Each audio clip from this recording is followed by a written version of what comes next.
Marcus Hale pushed the cleaning cart down the long, silent corridors of Casthoan Prime, a planet that smelled of metal, incense, and something he could not name. The walls were tall, carved with strange symbols that glowed faintly in the dim light, and the floor beneath him seemed almost too clean to be real. Marcus had been a janitor all his life. He didn't dream of adventure or of glory. He dreamed of finishing his shift without breaking a mop handle or spilling a bucket of cleaning solution. The temple was massive, bigger than anything he had seen on Earth. Marcus had been hired as a temporary worker, sent here because the usual staff were either too expensive or too proud to scrub floors. It was supposed to be simple: mop, dust, sweep, and leave. But Marcus had a habit of looking at things too closely. He liked to notice details, patterns in the tiles, cracks in the walls, small things that no one else cared about. As he moved his mop across the polished floor, he saw a hallway off to the side, blocked by a low barrier and covered in alien script. Most humans would have ignored it, but something made Marcus frown. His translator buzzed and clicked, showing only fragments of words: danger, forbidden, storage. Marcus scratched his head. Storage, he muttered. I clean storage all the time. No big deal. The caution signs, the glowing tiles, the odd hum that seemed to come from the walls, he ignored them. He wheeled his cart over, placed a bucket of water carefully, and began mopping. The floor felt oddly warm beneath his feet, and the water spread across the intricate patterns etched into the stone. As he moved the mop in long, steady strokes, a soft light began to glow under the water. Marcus thought it was just a reflection of the ceiling lights.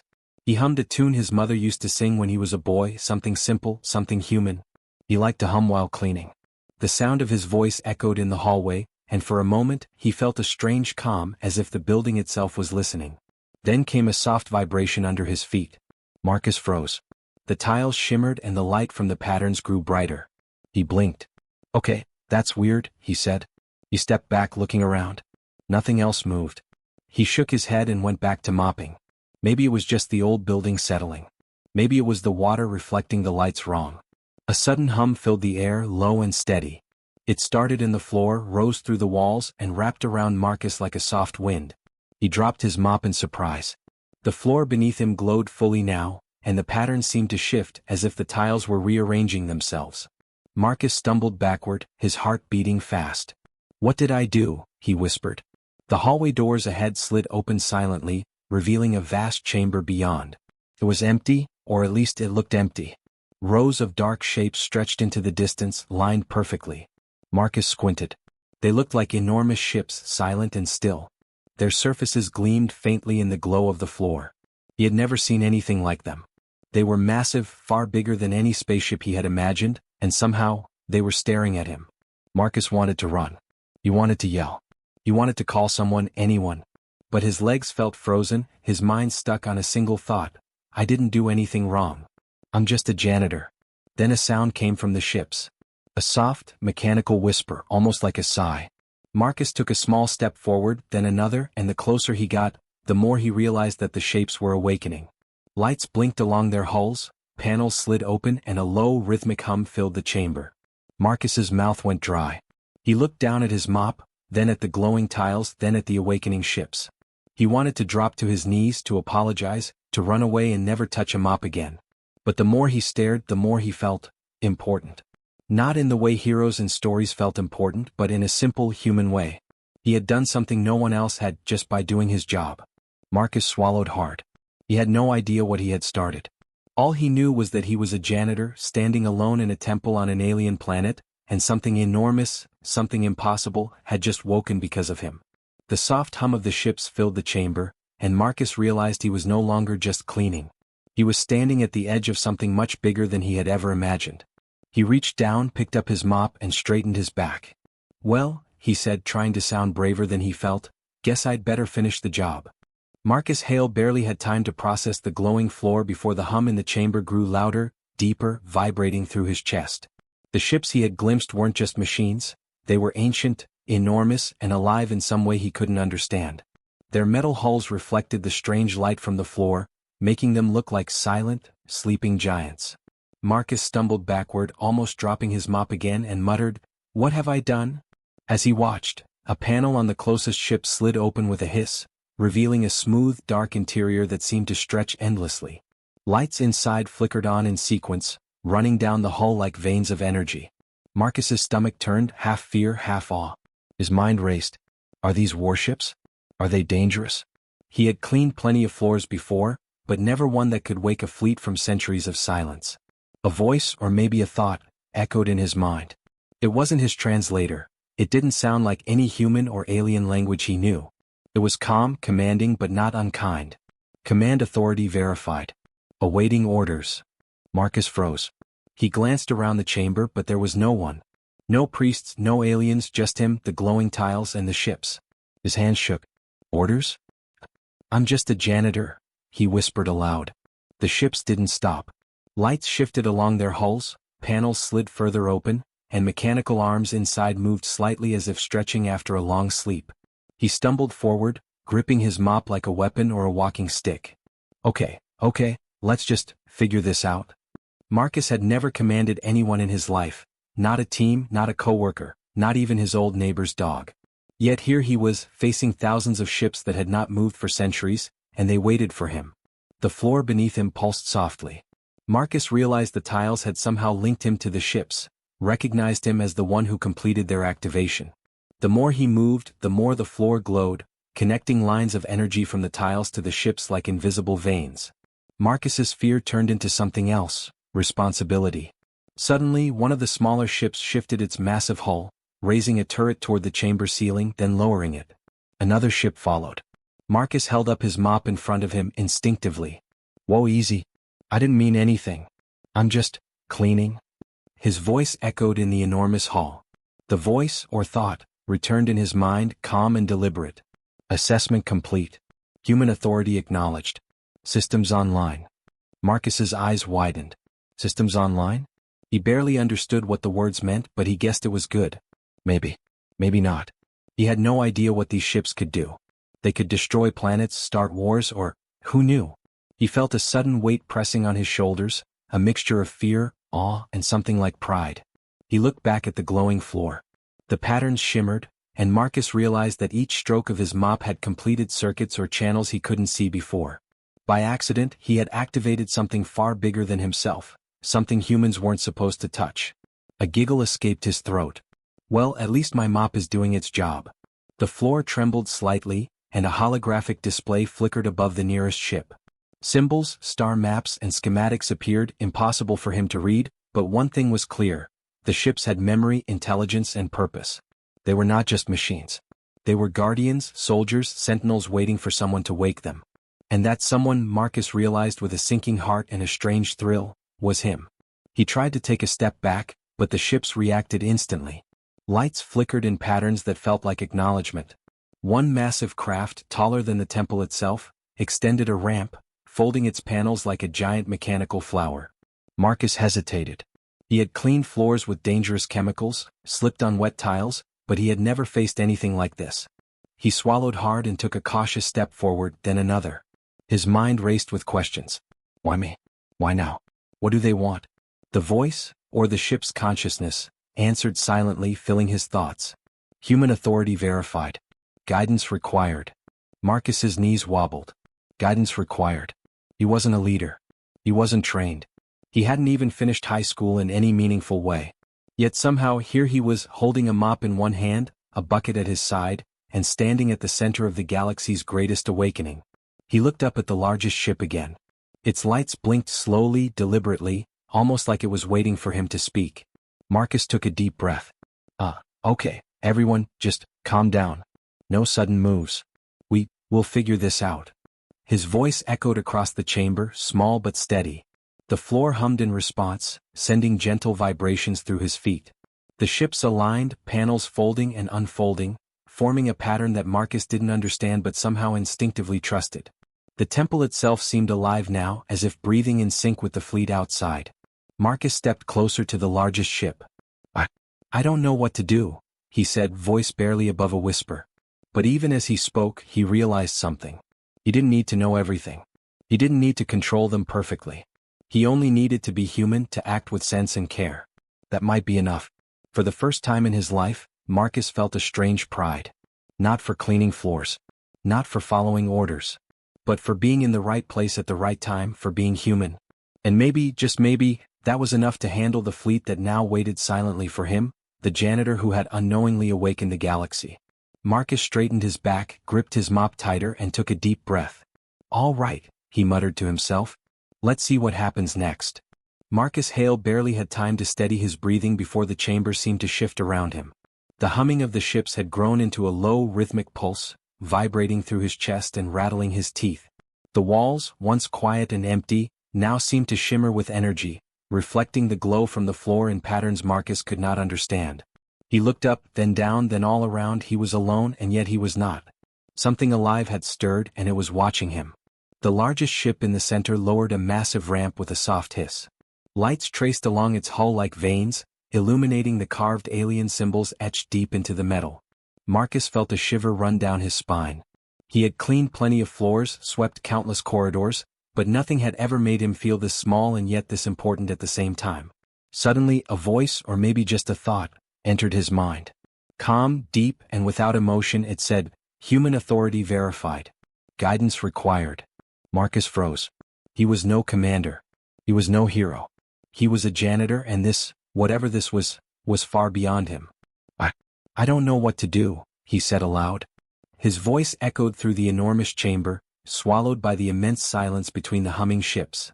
The ships responded. Lights flickered along their hulls, panels slid open, and small mechanical arms moved in unison as if stretching after a long slumber. Marcus realized they were not just machines. They were intelligent, aware, and waiting for him to give direction. His stomach tightened. "What do you mean guidance?" he whispered. The voice answered not with words but with understanding, a wave of awareness filling his mind. "Commands required. Purpose needed. Human oversight acknowledged."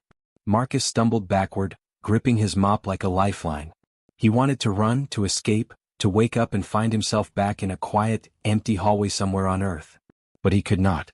The fleet, the floor, the temple, they had bound him into this moment. He was responsible. He looked down at the glowing tiles. Each stroke of his mop had completed a pattern, forming a network of energy that now linked him to the fleet. He realized with a mix of awe and terror that he had not just cleaned the floor. He had activated a chain of command, connecting himself as the center of control for thousands of warships scattered across the galaxy. Marcus's hands shook. He had never held authority before. He had never made a decision that mattered beyond himself. And now, with every ship powered on, he held the potential to destroy or protect entire worlds. His heart pounded in his chest. A low vibration traveled through the floor beneath him. Marcus glanced at the smallest ship nearby, and to his amazement, it was responding to his thoughts, or at least to his presence. Lights pulsed faster, and the ship's panels shifted like a living creature acknowledging him. Another ship followed, then another, until the entire fleet seemed to move as one. Marcus swallowed hard. He had a choice. He could run, try to escape this responsibility, and risk chaos as the ships powered up unchecked. Or he could stay, accept the impossible, and try to guide them with nothing but common sense and humanity. He took a deep breath. "Okay," he said, his voice steadier now, though still trembling. I don't want to hurt anyone. I want things to be safe." The pulse of the floor strengthened, and the ships seemed to respond. It was as if they understood. The voice, or the consciousness of the fleet, returned, acknowledged. Protection mode engaged. Awaiting direction. Marcus realized he had never been trained for this, but he did know something humans had that machines often lacked: judgment. He could not give precise commands in a technical sense, but he could make decisions guided by care, restraint, and fairness. That might be enough. Slowly he walked toward the largest ship, his mop held like a staff. Every step he took, the floor glowed brighter, sending ripples of energy through the chamber and into the fleet beyond. Marcus felt a strange sense of calm wash over him. Fear was still there, yes, but it was joined now by purpose. He was not just a janitor. He was a human in the right place at the right time. "Listen," he said aloud, his voice echoing across the chamber. "I don't know what you want. I don't know what you're for. But I do know this: I won't let anyone get hurt. I'll try to make sure of that." The fleet responded. Lights blinked in acknowledgement. The largest ship tilted slightly as if bowing. Panels opened to reveal the interior, revealing control systems far beyond anything Marcus had ever imagined. But he did not panic. He did not try to command them immediately. He simply stood there, observing, learning, and understanding. For the first time, Marcus realized something profound. Humans had survived not because they were the strongest or the fastest, but because they were adaptable. Because they could think, feel, and make decisions that machines could not. And in that moment he understood that his simple human presence, his care, his hesitation, his humility, was enough to guide a fleet that had slept for centuries. Marcus straightened, gripping his mop tightly. "All right," he said quietly, almost to himself. "Let's see what we can do, together." The chamber pulsed, the ships hummed, and for the first time in centuries the fleet was awake, and waiting for a janitor to lead them. Marcus Hale had never imagined himself as a leader. Yet here he was, standing in the vast chamber of Casthoan Prime, staring at thousands of warships that had lain dormant for centuries. His mop was still in hand, his bucket untouched, but he felt a new weight pressing on his shoulders, a responsibility he had never sought. Outside the temple, alarm signals were already rippling across nearby systems. Alien governments had noticed the fleet powering up. Messages, demands, and threats streamed in through Marcus's translator, bouncing in his mind. Some called for the fleet's immediate shutdown. Others demanded the janitor be handed over. And yet others, the more cautious ones, simply watched, unsure of what to do. Marcus tried to focus. He had no experience in diplomacy, no experience commanding fleets, no experience negotiating with alien civilizations. He was a janitor. But somehow, that was exactly what gave him an advantage. He did not see the ships as weapons. He saw them as living beings waiting to be guided. A voice, calm and deep, filled his mind once more. Humans are authorized. Guidance required. Threats detected. Marcus shook his head. Threats? What threats? I don't even know where to start. But then he realized he didn't have to know everything. He only had to act with care and fairness. That was the human advantage. He stepped forward onto the glowing tiles, which pulsed under his feet like a heartbeat. The ships responded instantly, adjusting their positions, lowering their weapons, and aligning in formation. Marcus felt the rhythm of the fleet, its collective awareness, and it gave him a strange sense of calm. Suddenly, a group of alien envoys entered the chamber. They were tall, multi-limbed beings with eyes that glowed like molten metal. They carried weapons, but their posture suggested caution rather than aggression. One of them spoke, the translator giving a rough, broken version of their words. "You, human. Why have you activated the fleet?" "The prophecy." Marcus raised his hands. "I didn't mean to. I was just cleaning the floor. I don't know how this happened. But now that it has, I want to make sure no one gets hurt. That's all I care about." The aliens stared at him, confused, incredulous, and slowly something shifted in their posture. They had expected a conqueror, a general, a strategist. Instead they found a janitor. A human. Ordinary. And yet, in his simplicity, Marcus exuded a kind of authority that they could not dismiss. "Orders?" one of the aliens asked. Marcus swallowed. I don't know how to give orders. But I do know this. I won't let the fleet harm anyone unless absolutely necessary. I want peace. I want safety. I want everyone to survive. That's my command." The translator buzzed. The aliens exchanged nervous glances. Then, slowly they lowered their weapons. Marcus realized they were testing him, weighing his intent, judging whether he was capable of handling such responsibility. Hours passed. Marcus worked tirelessly, moving between the floor tiles and the fleet's controls, learning what each ship could do, how the patterns of the floor affected the fleet, and how to keep them in check. The aliens watched, occasionally offering advice or warnings, but Marcus mostly ignored them, focusing on what he knew best, human judgment. A sudden alarm blared. One of the outer ships detected a small fleet approaching from a nearby system. Pirates, raiders, or perhaps another alien civilization. Marcus's heart raced. This was the test. Could he make the right decision under pressure? Could a janitor stop a war before it began? He looked at the approaching ships through a holographic display. There were hundreds, armed and ready to attack. Marcus's first instinct was fear. His second was to think like a human. Protect, contain, negotiate. He activated a shield pattern using the fleet, positioning the ships between the incoming force and the nearby planets. The raiders would be blocked, contained, but unharmed, for now. Then he reached for the comms and spoke. "Listen. I don't want to fight. I don't want anyone to die. Turn around. Leave this system. You don't have to fight me." The raiders hesitated.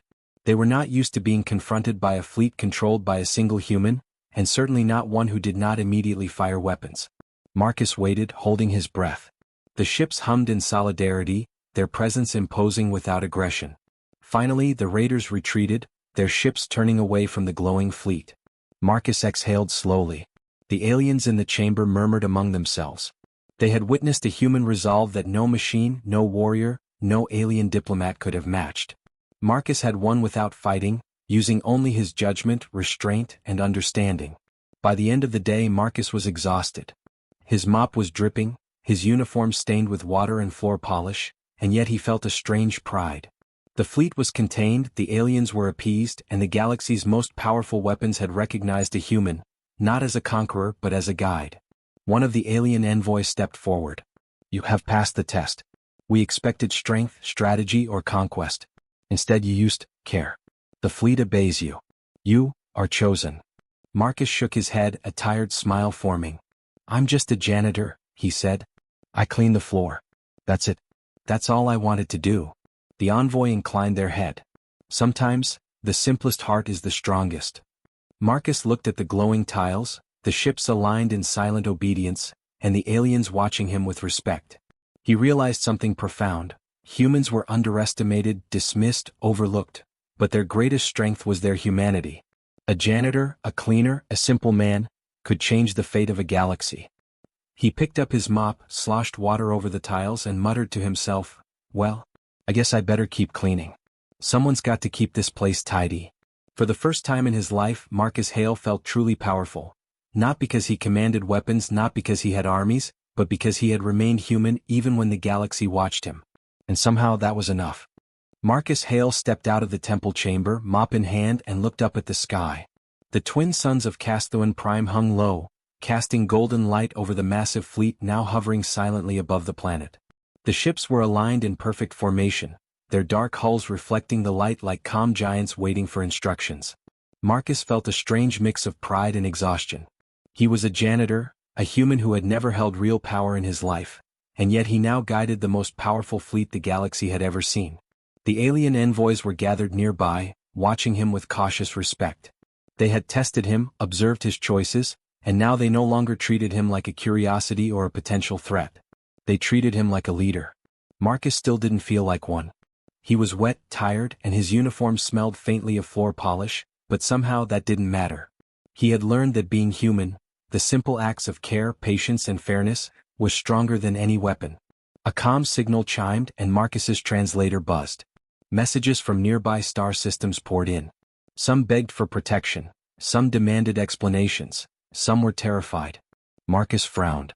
He wasn't trained to answer questions from alien governments, but he realized that honesty and simplicity were the best tools he had.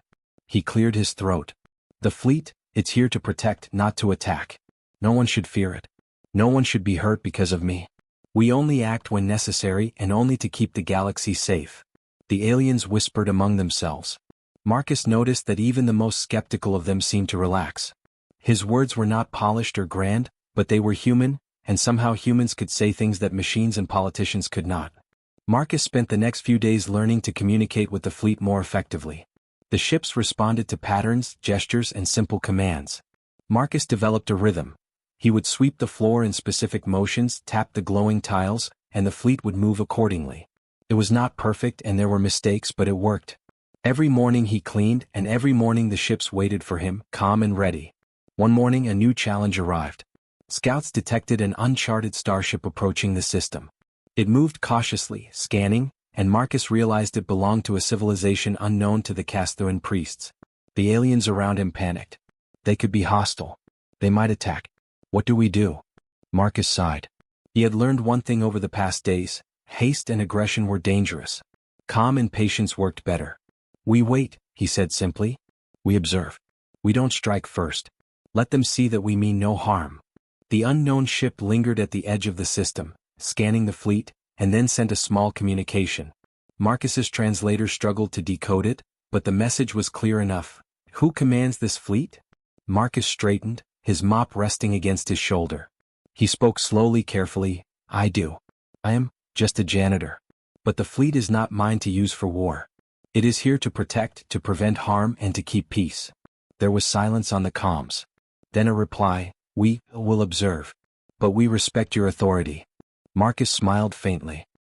He realized that even in the galaxy where power and fear often ruled, humanity's simple honesty and humility could achieve what weapons could not. Days turned into weeks.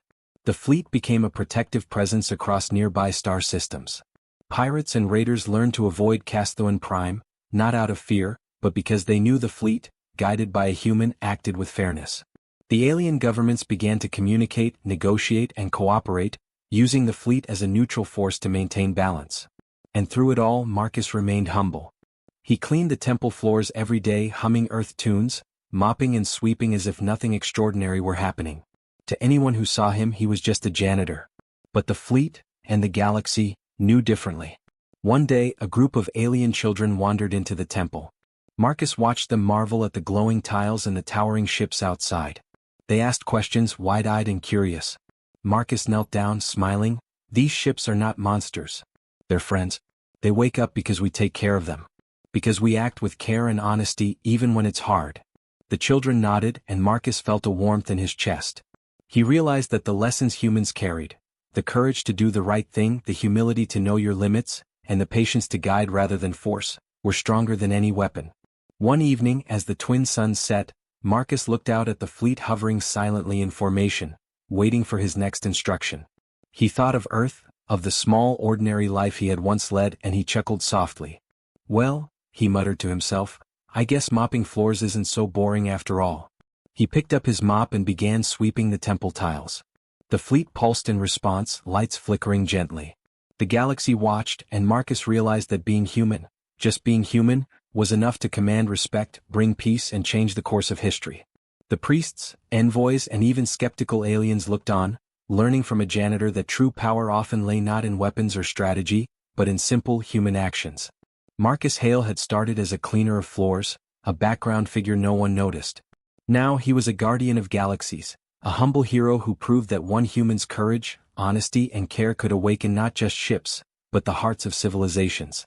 And as he mopped the glowing tiles one last time that evening, Marcus smiled, knowing the galaxy was safe, not because of war or force or might, but because a human janitor had chosen to act with the quiet strength of everyday courage.